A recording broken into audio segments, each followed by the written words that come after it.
Hello, thank you for tuning in to this week's section of reads. This should be on the YouTube channel of James13 Wicca, in case you're seeing it somewhere else. The dice and decks I'm using are also listed below. Other than that, if you'd like a direct reading from me, shoot me an email, jamesforastral@gmail.com. That's James the number 4, astral@gmail.com. If you're interested in the donation information, that's also below. Thank you very much for watching, and let's get into your selection. Hello, Aquarius. Thank you very much for tuning into this week's read. These readings are valid for whenever you come to them. That being said, what do we have for Aquarius? All of them? No. There's like, what are we doing? Okay, this is just a day where I'm having double card issues, so we're just doing it. No. No. Okay.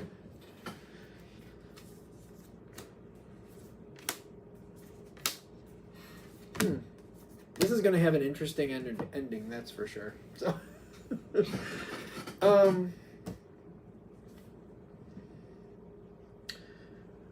Queen of Swords is how this is starting. May or may not be you.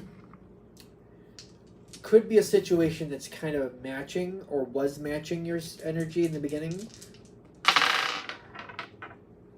Might still be. We gotta go a little farther to find out.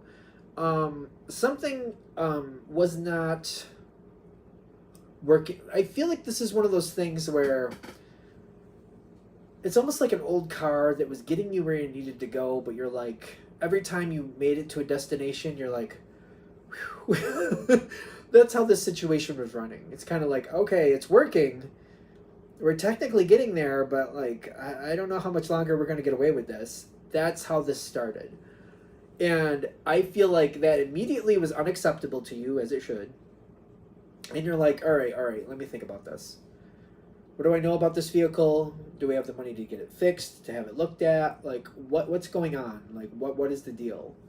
So this is like,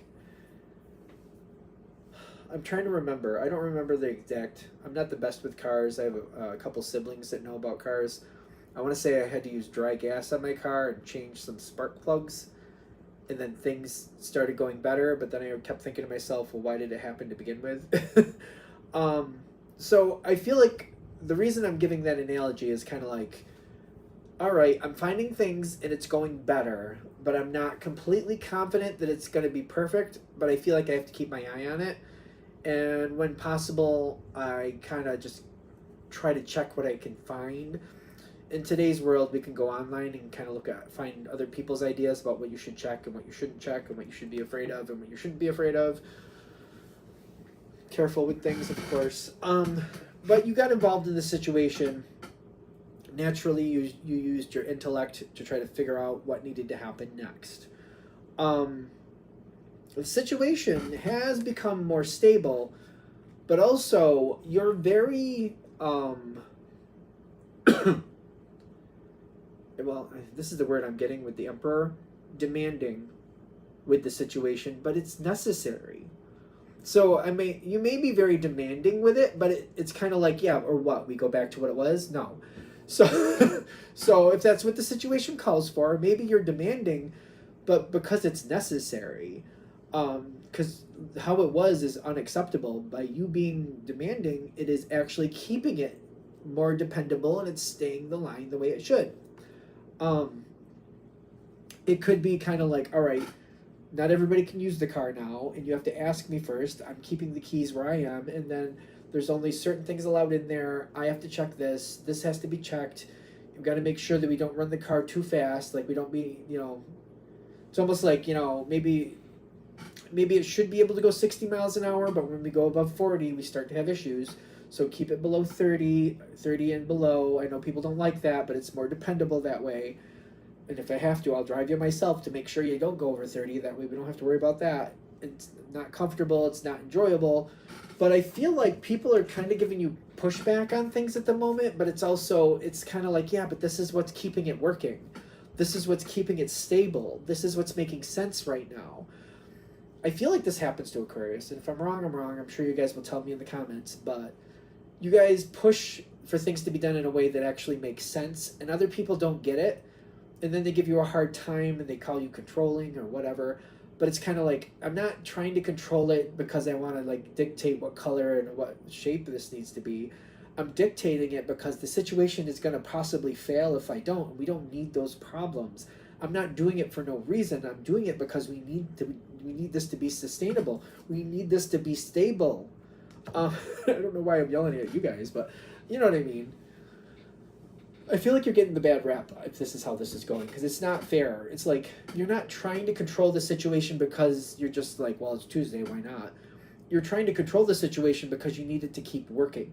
And if you keep your hand on it, you keep it under control, it will keep working. People don't like that. Well, too bad. This is what we need to do.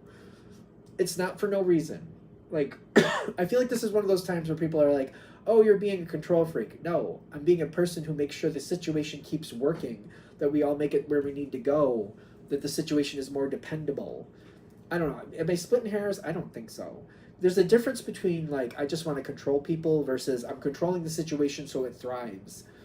I don't know. It's like I'm on the soapbox about it for some reason. As we keep going forward, the situation keeps working, right? Whatever the situation, that car is just an analogy. But I feel like you're getting more support over time. Not everybody's going to like it, but I feel like there's more of a divide here. I feel like there's more of a divide where people are like, some people are like really recognizing, now that, you know, Aquarius is doing things like this for us and keeping things where they're supposed to be, there's certain problems we're not encountering that they didn't like anyway.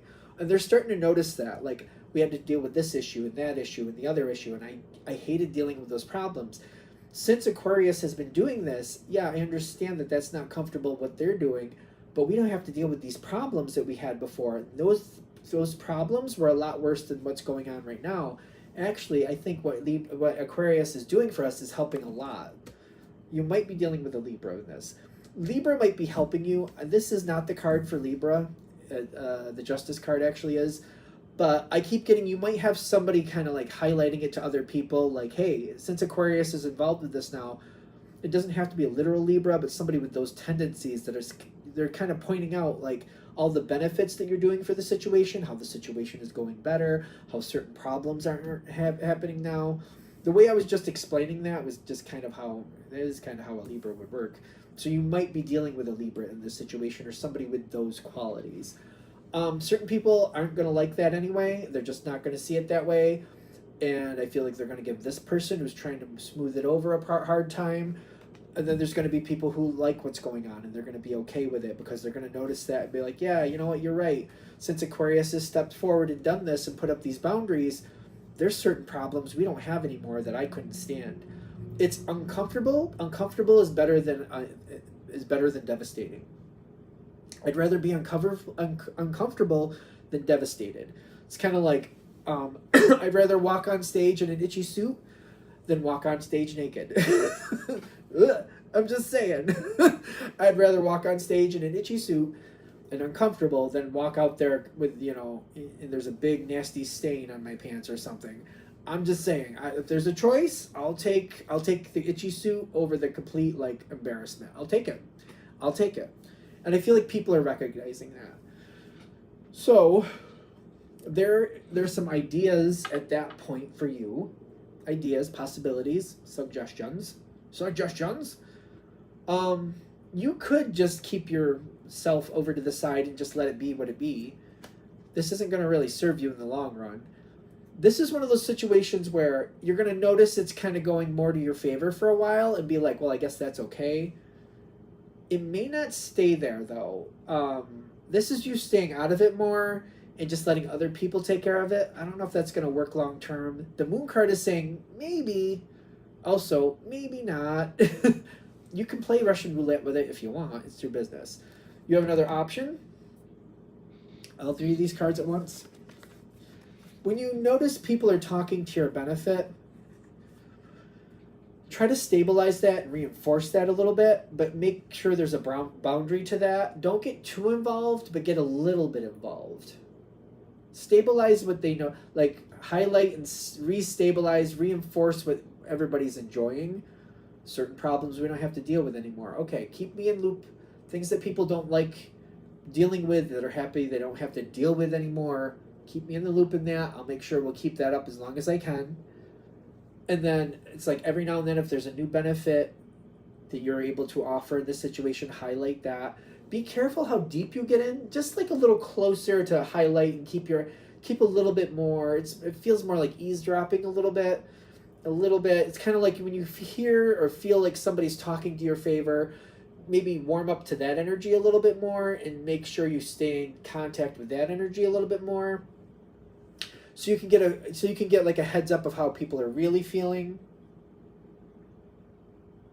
Make it easier on yourself. That's all I keep getting. I don't feel like we want to like run in there and get knee deep in it, but like, step in a little bit, like get your feet wet every now and then. Like if I'm looking at a wading pool, I feel like, or like, a beach, for example, the original thing is like I'm looking from like up on the shore, up on the grass. I can see down there where people are like doing what they're doing, and I'm like, oh, that's all right. Staying that far out, maybe not the best. Walking up to the beach, maybe getting your feet wet here and there, that's better, but not like getting up to your knees or any farther than that, of course. That's what I'm getting. Getting a little closer, but not like getting in there where I'm swimming with everybody, if that makes sense. This is the narrow path, too. Certain problems, this is not going to shock you. It comes and goes quickly, but it's going to ebb and flow. I think this is why I'm also getting the ocean vibe. Like the tide, it comes in and out. Some days you're going to be excellent. Other days you're going to be the worst person on the planet. I don't know what to say about that, other than, certain people I feel like certain people just don't like you. I don't mean to be like that, and I feel like every now and then it's going to seem like their voice is the loudest. Other days there's going to be people who very much like you, and some days it's going to seem like their voice is the loudest. Not that you want to overinvest in that, but I feel like if you're aware of it, the people who like you, why do they like you? And let's try to highlight that. The people who don't, I feel like I kind of want to know why too. And if it sounds irrational, I don't want to call it out directly, but I want to highlight the opposite of it, whatever that is. So like if they're irrational and they're like, oh my God, we're constantly late because of this. We're constantly late because of what Aquarius is doing. And you're not. Every now and then I feel like I'd like to highlight, isn't it good that we're always on time? Isn't it good that we always make sure we leave on time? Isn't it good that this always works out the way it should because we showed up when we were supposed to? I keep getting that. And when you find the things that are good, highlight the good things and keep the good things going. When you find out the things that people don't like, I keep getting that it's irrational stuff. It keeps feeling to me like it's irrational stuff. I don't want to call it out directly, and I don't want to call it out in that moment. But as time goes forward, I just want to highlight to people, like if somebody said, oh, we're always late, for example, I want to highlight, oh, look, we're on time, and we're always on time. Good thing we're always on time. That's because we leave when we're supposed to, and I make sure we leave when we're supposed to. And that's why we are always on time. Isn't that great? Every now and then, I just feel like I want to do that. That'll help with this a lot, too. This situation, there's a lot going on with this situation. There's a lot of layers, is what I keep getting. There's going to be opportunities later to make bigger changes. So we started off with that car analogy. We might be able to upgrade the vehicle at some point. Sell that one and get a whole new one. That might come forward. There's something here where the whole situation might have a chance to shift later. It's very foggy, in my opinion, because it's going to change everything. And it's going to depend on what's available, what's rational, and what you decide is the best. So there's a lot coming up later. At some point, things will change. What does Aquarius need to do with that? It's a mystery. The moon card comes in on the oracle cards too. The moon card is in the dice. 8 of cups is on the dice. At some point, the situation will change, and there's going to be a choice that needs to be made. Other than it's going to happen, I don't know what else to say. It's almost like at some point, say for example, we're dealing with this car that every now and then has issues, but you found a way to make it work, and people have this issue and that issue. We're going through all this, right? At some point, I feel like the car will fail, and we're going to have another option. Oh, so like if I'm using the car analogy, it's kind of like you may get a year, maybe year and a half out of it, just for argument's sake. So if you know that now, start planning ahead about how we're going to deal with that. Is it viable to start saving money now? Is it viable to start looking for options and other things we can do? Is there an option to sell it before it fails so we can make some money off of it and then put it towards the next car? Like what options do we actually have here? I think that's what they're trying to highlight here. Like, you probably have a year, maybe a year and a half to the whole situation changes. If you see that, if you realize that's coming at some point, I feel like that's going to definitely change the flavor of your choices, but also kind of like it'll help you plan, like, okay, if this isn't going to last more than a year and a half tops, what do we need to think about? What do we need to get ready for? How do we want to handle this? Okay, so that it will be coming. The end will be coming of this situation. So whatever it is you're dealing with, it will end, just so you know. Be prepared for it the best you can. It's coming in with the Moon card, the Moon Journey by Moonlight, the Tower card, and the Eight of Cups. Eight of Cups is kind of like going on to something better. It's leaving something good for something better, but with the Tower card there, I'm kind of feeling it's more like going on to something better. Maybe it was good at one point, but it is gonna fail. Hopefully that highlight makes it, yeah, because I see this. Okay, this was here in the environment. At some point, it's gonna get stuck. At some point, we're gonna hit the wall here with impasse. You see that wall in the background? At some point, we will hit the wall. Maybe year and a half tops. Hopefully that's helpful. I'm glad I didn't. That would have been bad if I missed that part. That's kind of like one of the bigger parts of this reading. We are getting it working. We're finding a way to help you manage it on the way there, giving you some options, some possibilities, but also keep in mind at some point this situation, this car, it will be done. And then we need to find a different way to handle things afterwards. Instead of just waiting for it to happen or hoping it won't, yes, it's going to happen. Start planning on that now. Start thinking now. Keeping your eyes open now makes the whole journey a lot easier on you. All right. I'm going to shut this down here. Hope that helps. Thank you very much for watching. If you'd like a direct reading from me, shoot me an email, jamesforastral@gmail.com. That's James the number 4, astral@gmail.com. If you're interested in the donation information, that's below, same email. Thanks again for watching. Have a great day.